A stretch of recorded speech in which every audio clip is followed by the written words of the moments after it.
let's have an animation attack.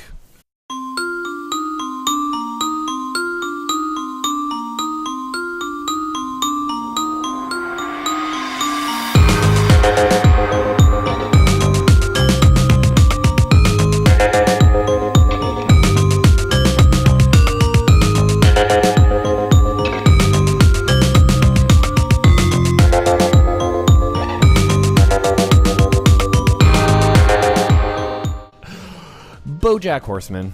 That's right. That Disney cartoon, BoJack Horseman. Yeah, definitely not. Now, just to get off, do either of you watch BoJack Horseman? I do not. I'm actually Googling it right now. Oh, wow. Okay. I've watched a little bit of it. It's got, I know that you were saying what you kind of feel is out of it. I kind of feel like it's got this kind of like King of the Hill vibe. King of the Hill. Yeah. Interesting. There was a cartoon back in the day called Mission Hill that I feel that it has this dark seriousness to it. A reason why I want to talk about, because the animation attack is to talk about to have an opportunity to talk about animation and how it's different and why it's in good animation, why it's important. And Will Arnett is the main character. Aaron Paul is in it, Alison Brie, and it's a world where there's just animal people and there's also regular people, and they just are completely normal. There's no separation between them, and it's very interesting in that regard. But it deals with this actor who is continuously trying to improve himself and become a better person, and always fails himself. Like he always, he really Will Arnett's himself, and Will Arnett.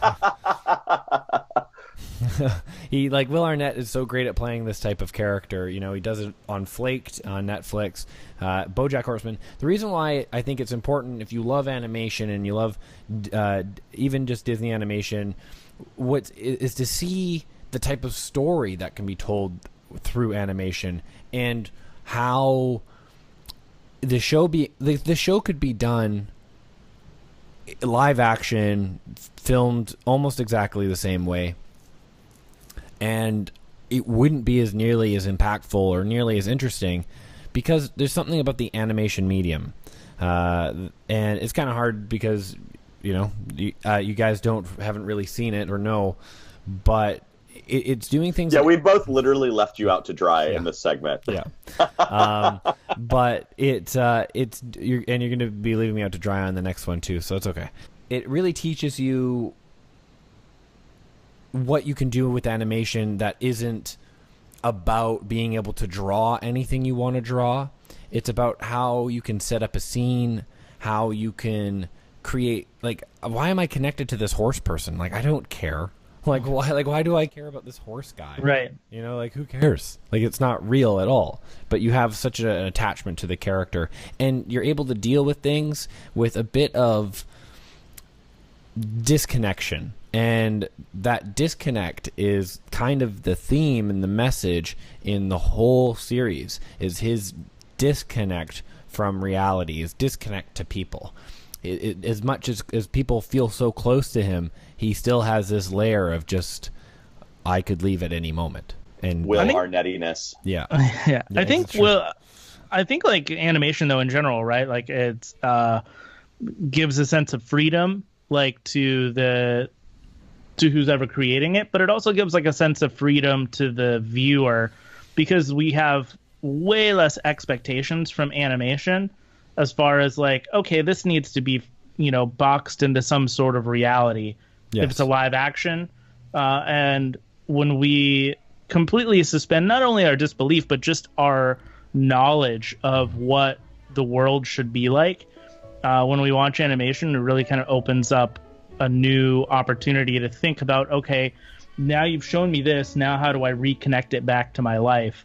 So yeah, you disconnect things so that you can watch something and be like, well, I'm watching a man horse talk to another human. This is stupid. But you don't think that. You just think like, okay, this is kind of weird and interesting. I'll watch. And then like afterwards you go, well, that was weird, but what does it mean? And then you reconnected it back. So I think animation just allows that kind of freedom of your mind and freedom of the creator more. I feel like that needs to be a t-shirt. # watching a man horse, Josh. Yeah. Another kind of tone that it reminds me of is Duckman. There's a late night cartoon called Duckman. So BoJack Horseman's kind of in the same vein. It's a show that I was drawn to, or wasn't drawn to. Like I wasn't interested in it at all, but I kind of like, I'll give it a try. And I started listening, and I just loved how it's really raw. And I've never like a raw cartoon, right? Like a cartoon is so produced and so manufactured. How do you make it feel raw? But there's just something about the emotion. So it's just really phenomenal. Then they just dropped a new season too. Yeah. Yes. Yeah. Oh, it's interesting. Oh, I'm just stating, in case anybody didn't know. I'm just playing. Playing the dumb person. So season 4, for the sake of season 4 is now on Netflix. But if you haven't seen it, I do recommend it all. They have a Christmas special and all that stuff. It is, it's pretty mature. So don't let your parents know, I guess. Also, a new show on Netflix is Disjointed. It's a live action show. It's produced by Chuck Lorre, who did shows like Mike and Molly, 2.5 Men, and Big Bang Theory. But what is interesting about the show, it's about a medical marijuana dispensary, and it's filmed in front of a live studio audience, or at least has the feel of being filmed in front of a live studio audience. So that's kind of weird to see. But the show actually has quite a few good laughing moments and stuff. But what it really does is there's a security guard that works for the store, and he is suffering from PTSD. And how they use the imagery and symbolism for PTSD is through animation. And they do these animated slam poetry scenes. And it's one of the coolest things I've seen done with animation, especially in a live TV format. Very cool. I hope someone collects all of the animated sequences together and puts them on YouTube, so people can see them without having to necessarily see the show. But it's definitely worth just scanning through the show if you're not interested in the show, or watch the show and you'll see these PTSD scenes are very, very powerful because it's never been able. The only thing that people do for PTSD scenes are flashbacks.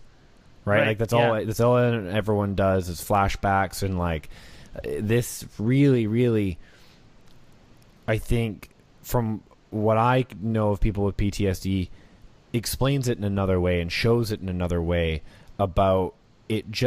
It takes you out of your moment and it puts you into this dark place. There's triggers. There's things that can happen to you in your day that just send you into a different world that isn't necessarily like back in Nam or something like that. It's you're just not connected to the world. So very interesting thing, and I just thought that was such a cool thing that was being done with animation, and I needed to talk about it. I'm actually really excited to see this show, though. On the surface, the show looks hysterical.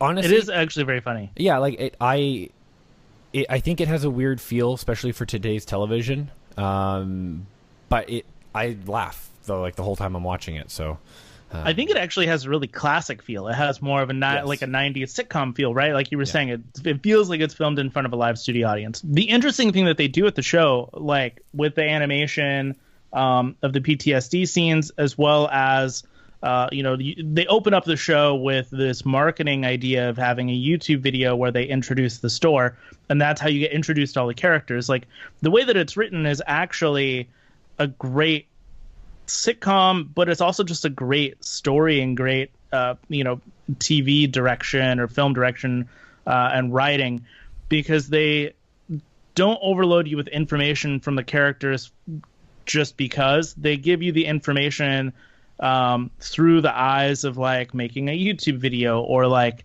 this guy who's kind of going through a weird PTSD phase and showing you what he's really all about. So there's all this character development, but they use several different ideas to develop those characters throughout the story and devices, not just a straightforward sitcom. Let's have a Marvel moment. I need to talk. I want to talk about Thor. We've talked about Thor enough because I think November's a weird release date for it. I feel like Thor should have been out already. I feel the hype train started super soon and then or a long time ago, and then it's kind of like, oh, it's still not November yet. I think the hype train started 2 years ago. Yeah. Back when Thor Ragnarok was a completely different film. Yeah. Are you, Kory? Are you a Marvel guy? Because we found out that you don't really like Star Wars, so. I didn't say I don't like Star Wars. I said that I'm not really a movie guy as much as I am a parks guy. I think I really like Marvel, the current Marvel. I like what Disney's doing with it. I like that it's infiltrating the parks. I like that it's growing. But no, I mean, I wouldn't say I'm like a Marvel fanboy. In fact, my favorite comic book figure is DC. Yeah. Same. Favorite comic book stuff is DC for me as well. But how do you feel about Marvel coming into the parks? How, you said you're into it. You've done Guardians of the Galaxy. Yeah, I was nervous about it at first, and then once I rode Guardians of the Galaxy Mission Breakout at Disney California Adventure, I was like, all right, Disney, I see you. Yeah. All right. I will have faith. Having said that, being here in Orlando right now and, planning to be at Epcot this Saturday, I'm a little nervous about how Marvel fits in at Epcot. I'm apprehensive about that change. Don't get me wrong, Universe of Energy, Ellen's Energy Adventure needed to go about 10 years ago, but to replace it with a Guardians thrill attraction, I feel like that may be losing the message of Epcot, if it is still there at all. I think that there's something interesting about Guardians of the Galaxy that I even feel that Guardians of the Galaxy fits in the park more than Avengers does. I feel like it even feels more like in line. It doesn't feel out of place in Disney's universe because there's something you're so connected to each character and. Well, I think that's by design. I think Disney, selected Guardians, because they could actually build Guardian stuff in Florida, unlike the other stuff because of Universal's contract with Marvel. But, I think that Guardians was selected specifically as the first real push into the theme parks because of the character development, because of, the fact that they could find a way to, make an edgy PG film out of it. Yeah, it's interesting, too. You have to imagine the Imagineer who was like, we probably could reskin Tower of Terror to be Guardians of the Galaxy. How... It's a weird pitch. Yeah, because it is. What? Yeah, that really popular attraction we have? Yeah. Let's just toss it away and make something different with it. Well, I think... when you put a bunch of gold on it. Yeah, and I think now, okay, so we're pretty much at the end of phase 3 for Marvel, right? We'll eventually hit Marvel Infinity Wars and then move into phase 4. Yeah. It sounds like phase 3 is going to end with Avengers, but phase 4 is also going to start with Avengers. Right, yeah, you're going to get the second Avengers film. So now that we're kind of in this weird ending of phase 3, we're starting to see all the characters mingle. We're going to see Doctor Strange, Hulk, Guardians, and Thor, and all the other characters that go along with that, I guess, like Loki and stuff, all within this film, right? And I think that as we progress forward into phase 4, which is also kind of what they consider phase 1 in the theme parks, that we're going to see this intermingling of characters so that it's acceptable in the theme parks that you would see that intermingling of characters as well. Like at California Adventure right now, you can see Thor and Spider-Man and Captain America and Black Widow all within the same small area right now. Yeah, all within 50 feet of each other. Yeah, and then, just down the street as Guardians. In the films, they're all separated, or at least Guardians is from those others. But now we're going to see them all interconnected and all their different stories kind of collide just at the same time that the parks are going to come in and all of these stories are now going to collide within the parks. Yeah. Yeah. No, it's going to be an interesting time. I'm excited for the park growth and the more Marvel. Like I feel like it's fitting really well. I think DCA is a great place for it. It's really, I think, the only place for it. Well, yeah, but like I would have said that Star Wars Land should only fit in DCA as well in my mind, because it just. But I actually, but as it's coming together and as you're kind of starting to understand the feel, when you walk by the, Rivers of America and you see the bridge and kind of how the lead-in's going to be, you're kind of like, well, actually, it kind of does feel like it fits in Disneyland a bit. Like I didn't really kind of believe that until you start seeing pieces of it. We'll still see how it goes, because I am still worried about, I don't know, how much you're taken out of the Magic Kingdom, if you will, when we're going to be entering Star Wars Land. What are your plans in Orlando? Are you going to try? Are you able to go to other parks? Are you a Universal guy? Do you go to Universal a lot too? Yeah, I'm going to be doing all of the above. The parks, everything's closed today or Sunday and Monday, and then on Tuesday I'm going to see La Nuba before it closes, and then Wednesday I'll be at Volcano Bay.